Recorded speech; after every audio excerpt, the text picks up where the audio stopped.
Halo teman-teman catatan harian kuliah, kita kembali lagi. Oke, nah kali ini saya lagi yang akan menemani teman-teman semuanya untuk melakukan pembahasan di satu topik di seputar kesehatan. Nah, topik apa sih yang akan kita bahas pada video kali ini? Oke, sabar dulu, kita tunggu setelah intro yang satu ini.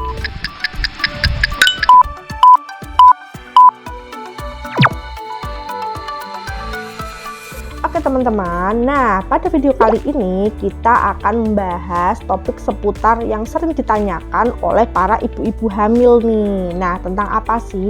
Ya, tentang topik mengenai pergerakan dede bayi di dalam kandungan ya.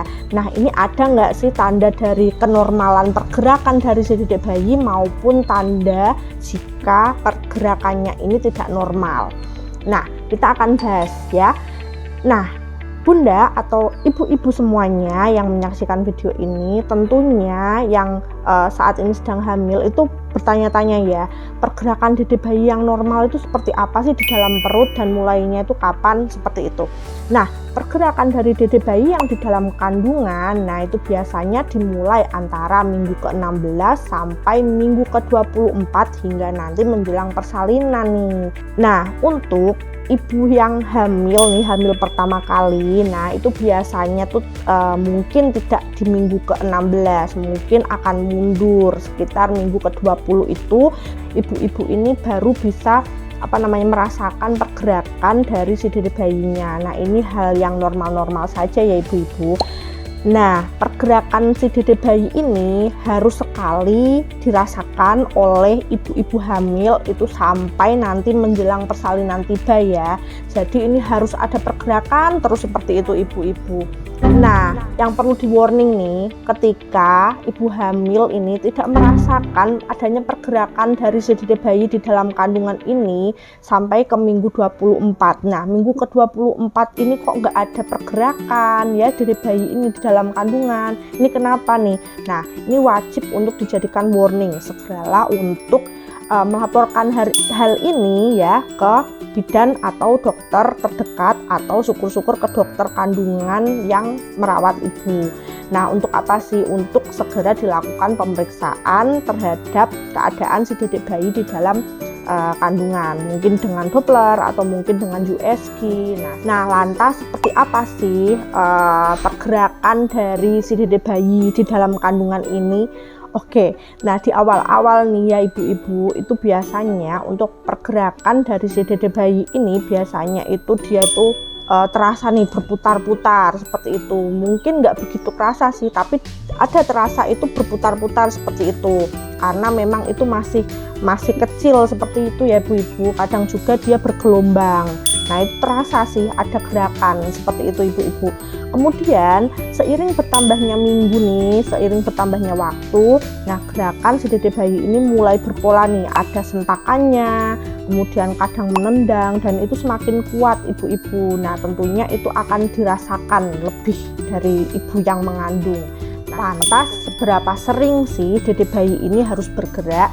Nah, sebenarnya ibu-ibu tidak perlu nih ya untuk menghitung berapa kali si dede bayi ini bergerak. Namun pastilah di situ tuh harus ada pergerakan di setiap saatnya. Yang perlu diketahui untuk ibu ya, untuk mengingat ya pola pergerakan dari si dede bayi. Nah, ini harus selalu ada sih ya, selalu ada pergerakan seperti itu, baik itu mungkin pagi hari, kemudian siang hari, atau sore hari, atau malam hari, pokoknya tuh ada seperti itu ibu-ibu. Nah, biasanya itu si dede bayi ini nih, dia itu kadang-kadang itu aktif bergeraknya itu bisa pada saat ibu-ibu ini sedang istirahat. Nah, pada saat istirahat ini malah si dede bayinya itu terasa nih gerakannya.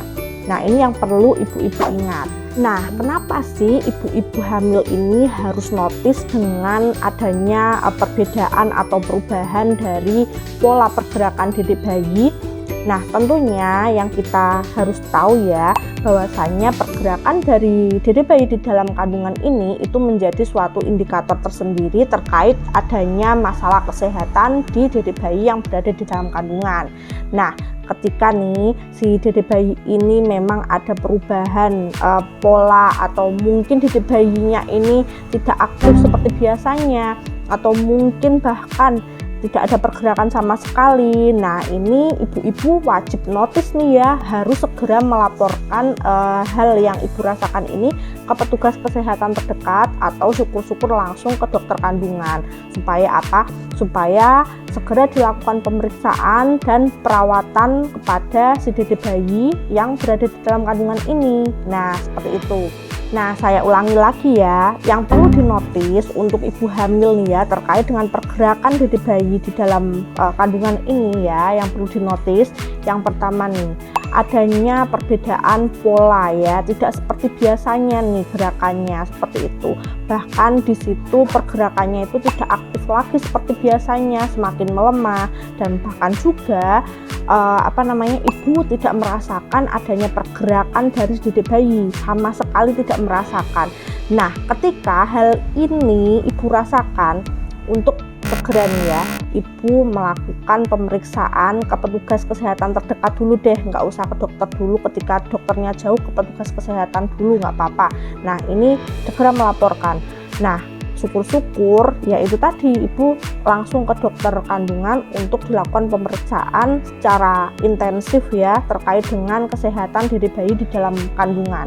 Nah, ketika sudah dilakukan pemeriksaan, tentunya di situ dokter akan memberikan perawatan ya, pertolongan segera untuk si dede bayinya, dan juga demi kesehatan ibu juga. Nah, inilah informasi yang dapat saya bagikan kepada ibu-ibu semuanya ya, terkhusus untuk ibu hamil ya, yang saat ini sedang menjalani proses-proses kehamilan.